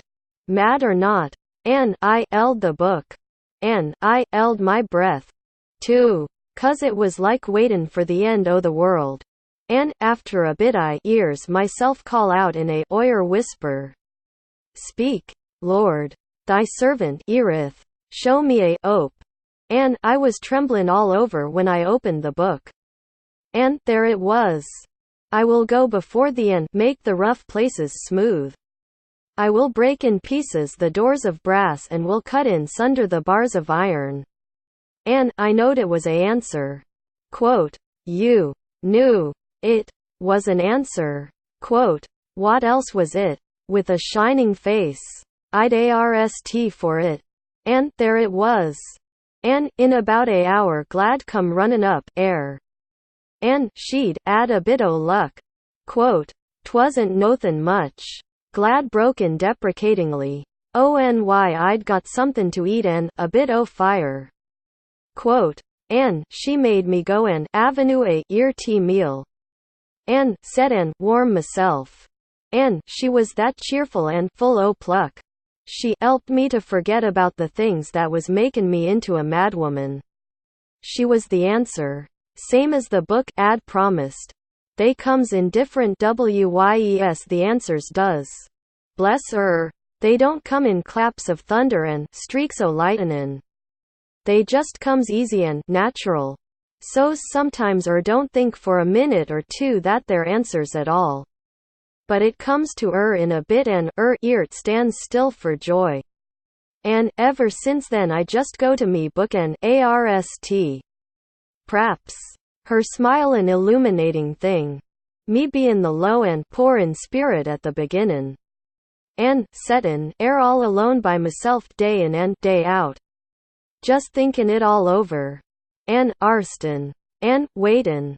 P'raps light was gave me 'cause I was in such a little place and in the dark.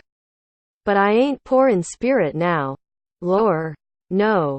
Can't be when you've got to believe. An' itherto ye avenue ARST nothin' in my name. ARST therefore that ye may receive an joy be made full.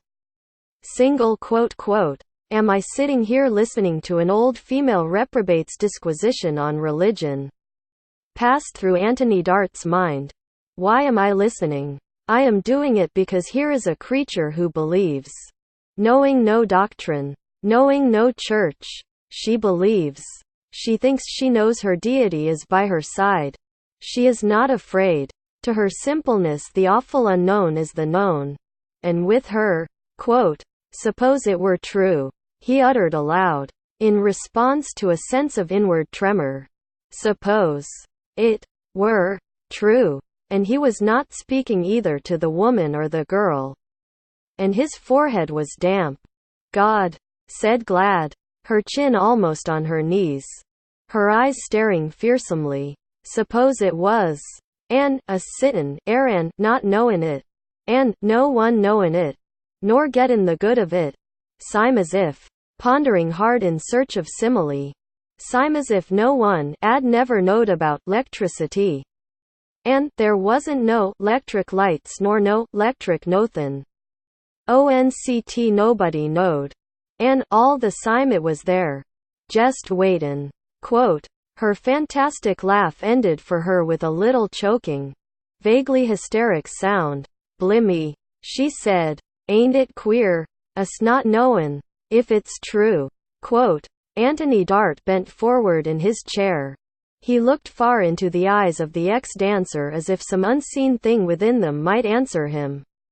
Miss Montauban herself for the moment he did not see. What? He stammered hoarsely, his voice broken with awe. What of the hideous wrongs? the woes and horrors, and hideous wrongs.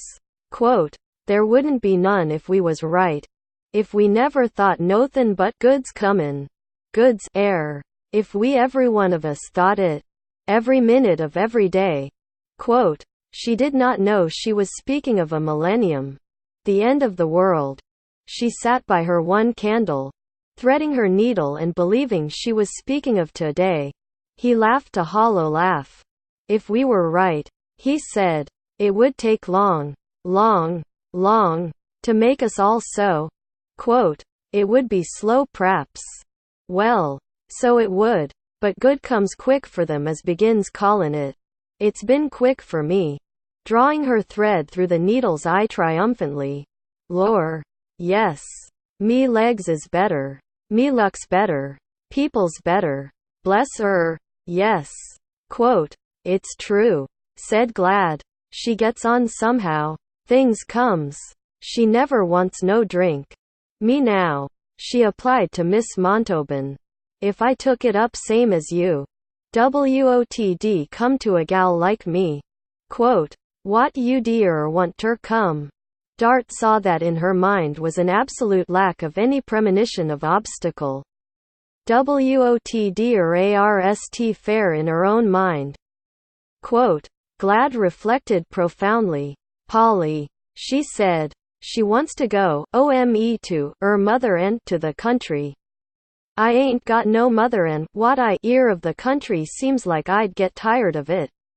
Nothin' but quiet and, lambs and, birds and, things growin'. Me, I likes things goin' on.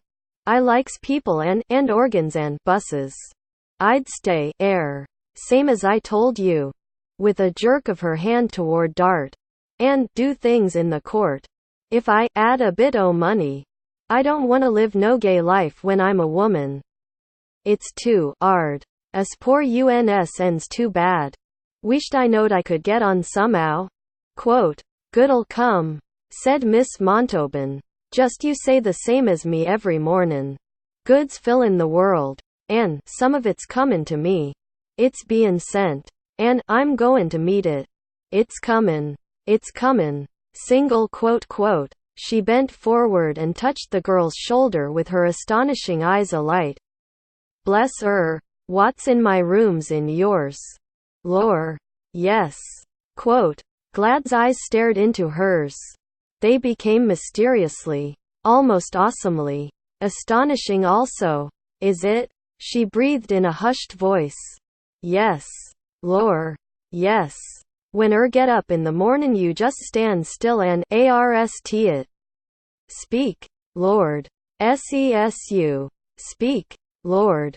Single quote quote. Thy servant Erith. Ended Glad's hushed speech. Blimey. But I'm goin' to try it.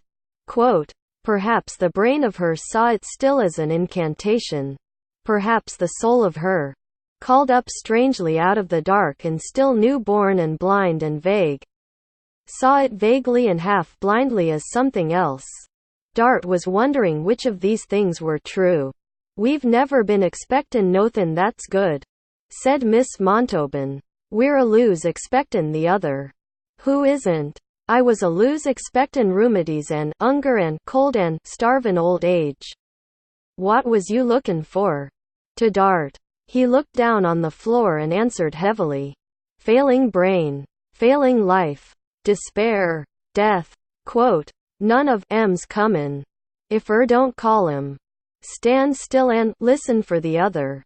It's the other that's true. Quote, she was without doubt amazing. She chirped like a bird singing on a bough, rejoicing in token of the shining of the sun. It's what can work on. This, said Glad. The Currick. 'E's a good sort and, no, 'arm I'm. But ESCS. Trouble and, 'unger is ter teacher ter submit. Accidents and, coughs as tears lungs is sent you to prepare for, even. If loves, I'm as sends 'em.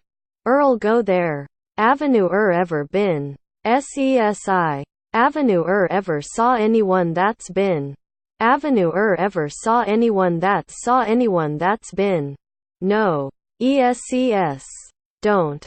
Me girl. Don't. Garn. ISES. Tell me something ASLL do me some good afore I'm dead. Even's too far off. The kingdom of even is at end, said Miss Montalban. Bless yes. Just air. Anthony Dart glanced round the room. It was a strange place. But something was here. Magic. Was it? Frenzy. Dreams. What? He heard from below a sudden murmur and crying out in the street. Miss Montalban heard it and stopped in her sewing, holding her needle and thread extended. Glad heard it and sprang to her feet. Something's happened, she cried out. Someone's hurt. She was out of the room in a breath's space. She stood outside listening a few seconds and darted back to the open door. Speaking through it, they could hear below commotion, exclamations, the wail of a child. Something's happened to Bet. She cried out again. I can hear the child. She was gone and flying down the staircase. Anthony Dart and Miss Montalban rose together. The tumult was increasing. People were running about in the court. And it was plain a crowd was forming by the magic which calls up crowds as from nowhere about the door. The child's screams rose shrill above the noise. It was no small thing which had occurred. I must go, said Miss Montalban, limping away from her table. P'raps I can help. P'raps you can help, too. As he followed her, they were met by Glad at the threshold. She had shot back to them. Panting, she was blind drunk, she said. And she went out to get more. She tried to cross the street and fell under a car. She'll be dead in 5 minutes. I'm goin' for the baby. Dart saw Miss Montalban step back into her room. He turned involuntarily to look at her. She stood still a second.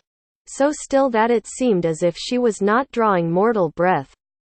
Her astonishing, expectant eyes closed themselves. And yet in closing spoke expectancy still. Speak, Lord, she said softly, but as if she spoke to something whose nearness to her was such that her hand might have touched it. Speak, Lord, thy servant heareth. Anthony Dart almost felt his hair rise. He quaked as she came near, her poor clothes brushing against him.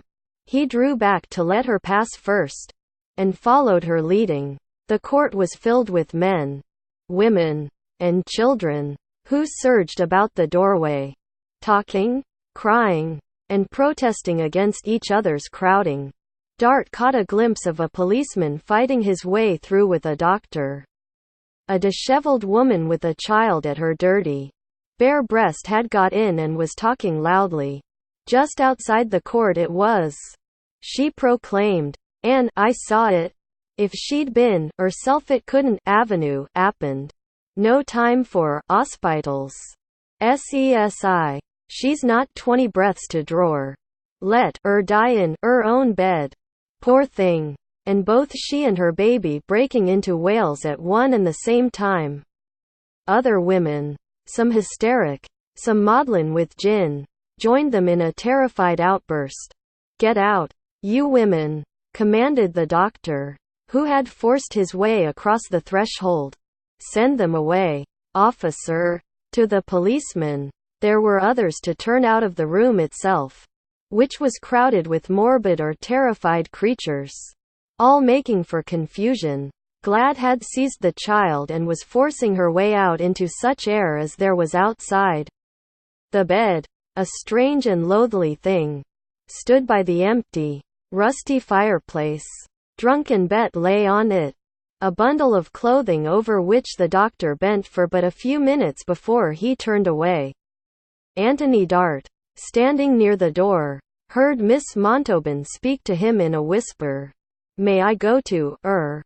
And the doctor nodded. She limped lightly forward and her small face was white, but expectant still. What could she expect now? Oh Lord! What? An extraordinary thing happened. An abnormal silence fell. The owners of such faces as on stretched necks caught sight of her seemed in a flash to communicate with others in the crowd. Ginny Montauban, someone whispered, and Ginny Montauban was passed along, leaving an odd stirring in its wake. Those whom the pressure outside had crushed against the wall near the window in a passionate hurry breathed on and rubbed the panes that they might lay their faces to them. One tore out the rags stuffed in a broken place and listened breathlessly. Ginny Montauban was kneeling down and laying her small old hand on the muddied forehead. She held it there a second or so and spoke in a voice whose low clearness brought back at once to Dart the voice in which she had spoken to the something upstairs. "Bet," she said, "Bet," and then more soft still and yet more clear. "Bet, my dear." Quote, "It seemed incredible, but it was a fact." Slowly the lids of the woman's eyes lifted and the pupils fixed themselves on Ginny Montauban, who leaned still closer and spoke again. "'T ain't true," she said. "Not this. 'T ain't true. There is no death." Slow and soft, but passionately distinct. "There is no death." Quote, "There is no death." Quote, the muscles of the woman's face twisted it into a rueful smile. The 3 words she dragged out were so faint that perhaps none but Dart's strained ears heard them. "What price? Me?" Quote, the soul of her was loosening fast and straining away. But Ginny Montauban followed it. "There is no death," and her low voice had the tone of a slender silver trumpet. "In a minute Earl know. In a minute, Lord." Lifting her expectant face. "Show her the why." Quote, mysteriously the clouds were clearing from the sodden face. Mysteriously. Miss Montauban watched them as they were swept away. A minute. 2 minutes. And they were gone. Then she rose noiselessly and stood looking down, speaking quite simply as if to herself. "Ah," she breathed. "She does know now. Fair sure and certain."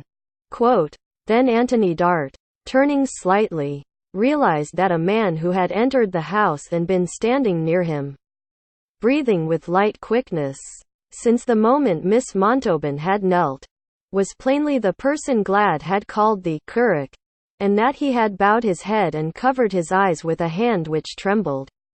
He was a young man with an eager soul, and his work in Apple Blossom Court and places like it had torn him many ways. Religious conventions established through centuries of custom had not prepared him for life among the submerged. He had struggled and been appalled. He had wrestled in prayer and felt himself unanswered, and in repentance of the feeling had scourged himself with thorns. Miss Montauban, returning from the hospital, had filled him at first with horror and protest. "But who knows? Who knows?" he said to Dart, as they stood and talked together afterward. "Faith is a little child. That is literally hers. And I was shocked by it, and tried to destroy it, until I suddenly saw what I was doing. I was, in my cloddish egotism, trying to show her that she was irreverent because she could believe what in my soul I do not, though I dare not admit so much even to myself. She took from some strange passing visitor to her tortured bedside what was to her a revelation. She heard it first as a child hears a story of magic. When she came out of the hospital, she told it as if it was one. I. He bit his lips and moistened them, argued with her and reproached her. Christ the merciful, forgive me. She sat in her squalid little room with her magic, sometimes in the dark, sometimes without fire, and she clung to it, and loved it and asked it to help her, as a child asks its father for bread. When she was answered, and God forgive me again for doubting that the simple good that came to her was an answer. When any small help came to her, she was a radiant thing, and without a shadow of doubt in her eyes told me of it as proof. Proof that she had been heard. When things went wrong for a day and the fire was out again and the room dark, she said, I haven't kept near enough. I haven't trusted true. It will be gave me soon. And when once at such a time I said to her, we must learn to say, Thy will be done. She smiled up at me like a happy baby and answered, Thy will be done on earth as it is in even. Lor. There's no cold there, nor no hunger, nor no cryin' nor pain. That's the way the will is done in even. That's what I arst for all day long. For it to be done on earth as it is in even. What could I say? Could I tell her that the will of the deity on the earth he created was only the will to do evil? To give pain? To crush the creature made in his own image? What else do we mean when we say under all horror and agony that befalls? It is God's will. God's will be done. Base unbeliever though I am. I could not speak the words. Oh, she has something we have not. Her poor, little misspent life has changed itself into a shining thing. Though it shines and glows only in this hideous place. She herself does not know of its shining. But drunken Bet would stagger up to her room and ask to be told what she called her panterman stories. I have seen her there sitting listening with strange quiet on her and dull yearning in her sodden eyes. So would other and worse women go to her. And I, who had struggled with them, could see that she had reached some remote longing in their beings which I had never touched. In time the seed would have stirred to life. It is beginning to stir even now. During the months since she came back to the court, though they have laughed at her, both men and women have begun to see her as a creature weirdly set apart. Most of them feel something like awe of her. They half believe her prayers to be bewitchments. But they want them on their side. They have never wanted mine. That I have known. She believes that her deity is in Apple Blossom Court. In the dire holes its people live in. On the broken stairway. In every nook and awful cranny of it. Great glory we will not see. Only waiting to be called and to answer. Do I believe it? Do you? Do any of those anointed of us who preach each day so glibly, God is everywhere? Who is the one who believes? If there were such a man he would go about as Moses did when he wist not that his face shone. They had gone out together and were standing in the fog in the court. The curate removed his hat and passed his handkerchief over his damp forehead. His breath coming and going almost sobbingly. His eyes staring straight before him into the yellowness of the haze. Who? He said after a moment of singular silence. Who are you? Anthony Dart hesitated a few seconds. And at the end of his pause he put his hand into his overcoat pocket. If you will come upstairs with me to the room where the girl Glad lives, I will tell you, he said. But before we go I want to hand something over to you. The curate turned an amazed gaze upon him. What is it? He asked. Dart withdrew his hand from his pocket. And the pistol was in it. I came out this morning to buy this. He said. I intended. Never mind what I intended. A wrong turn taken in the fog brought me here. Take this thing from me and keep it. The curate took the pistol and put it into his own pocket without comment. In the course of his labors he had seen desperate men and desperate things many times. He had even been, at moments, a desperate man thinking desperate things himself. Though no human being had ever suspected the fact. This man had faced some tragedy. He could see. Had he been on the verge of a crime? Had he looked murder in the eyes? What had made him pause? Was it possible that the dream of Ginny Montauban being in the air had reached his brain? His being. He looked almost appealingly at him.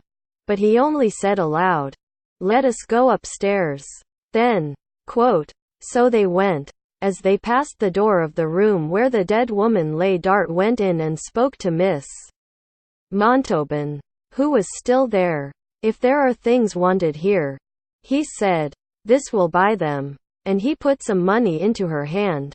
She did not seem surprised at the incongruity of his shabbiness producing money. "Well, now," she said, "I was wonderin' and askin'. I'd like clean and nice. And there's milk wanted bad for the baby." Quote, "In the room they mounted to Glad was trying to feed the child with bread softened in tea. Polly sat near her looking on with restless, eager eyes. She had never seen anything of her own baby but its limp newborn and dead body being carried away. Out of sight. She had not even dared to ask what was done with such poor little carrion. The tyranny of the law of life made her want to paw and touch this lately born thing.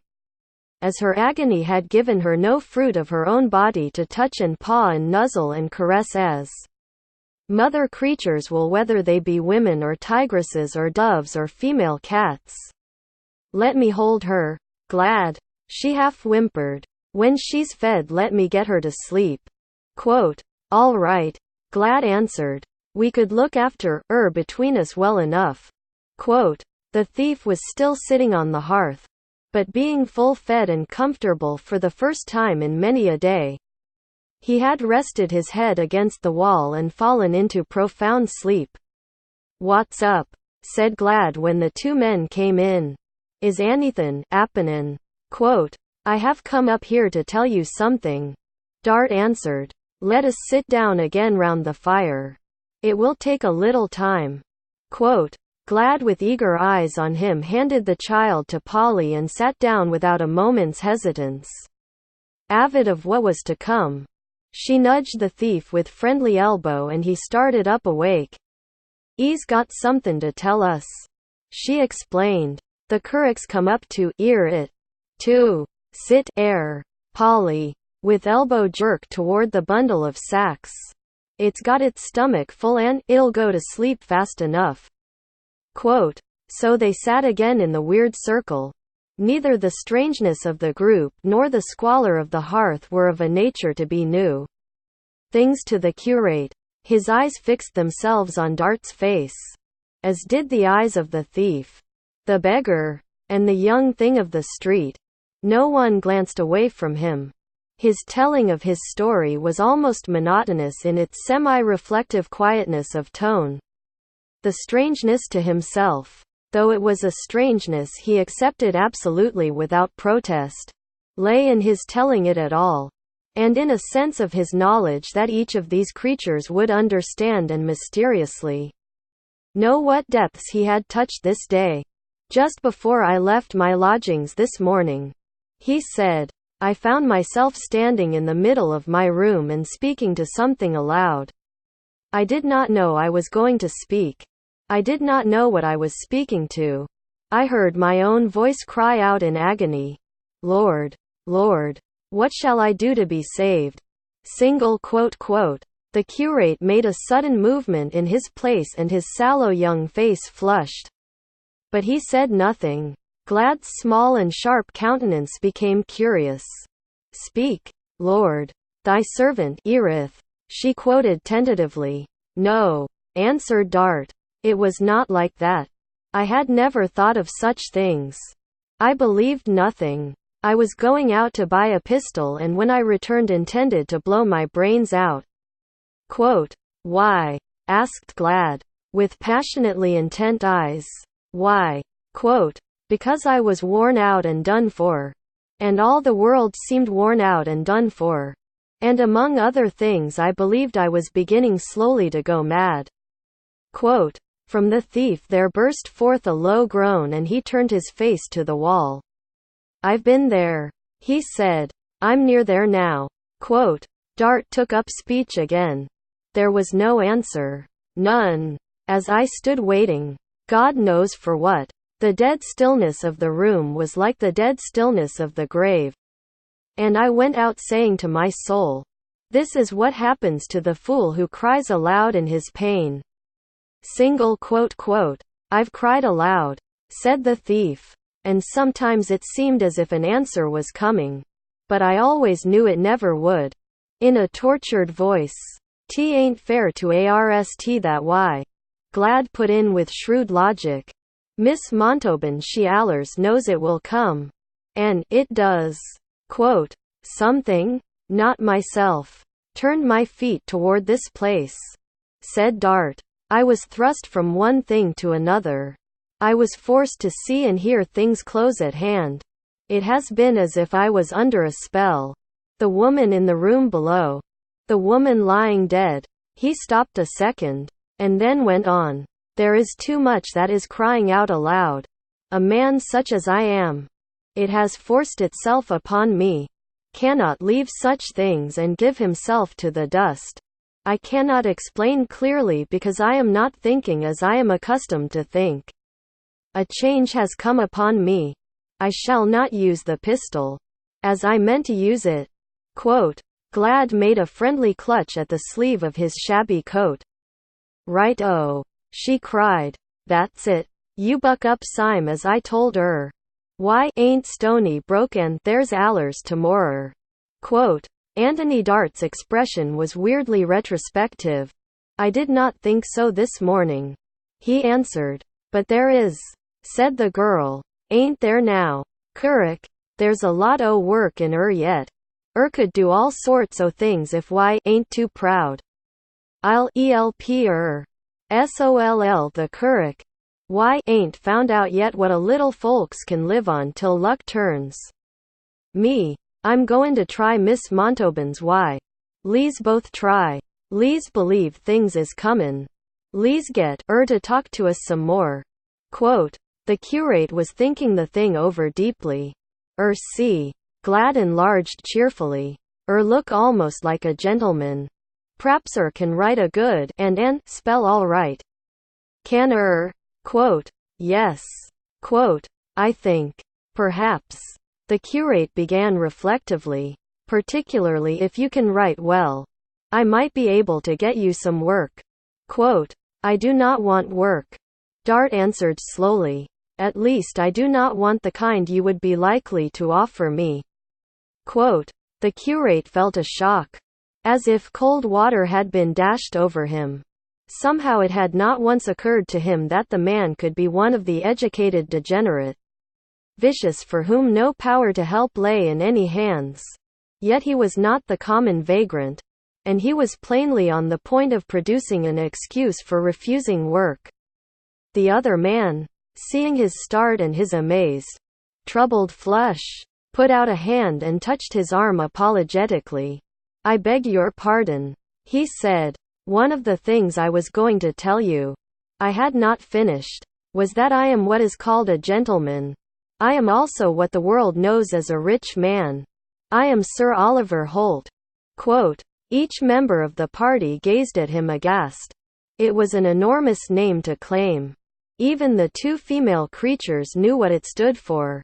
It was the name which represented the greatest wealth and power in the world of finance and schemes of business. It stood for financial influence which could change the face of national fortunes and bring about crises. It was known throughout the world. Yesterday the newspaper rumor that its owner had mysteriously left England had caused men on change to discuss possibilities together with lowered voices. Glad stared at the curate. For the first time she looked disturbed and alarmed. Blimey, she ejaculated. E's gone off, is nut. Poor chap. E's gone off it. Quote, no. The man answered. You shall come to me.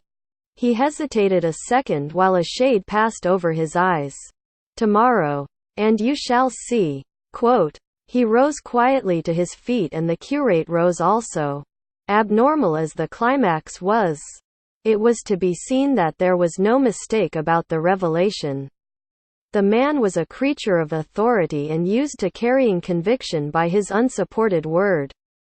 That made itself, by some clear, in-spoken method, plain. You are Sir Oliver Holt. And a few hours ago you were on the point of.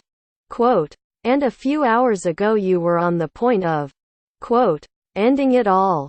In an obscure lodging. Afterward the earth would have been shoveled on to a workhouse coffin. It was an awful thing. He shook off a passionate shudder. There was no wealth on earth that could give me a moment's ease. Sleep, hope,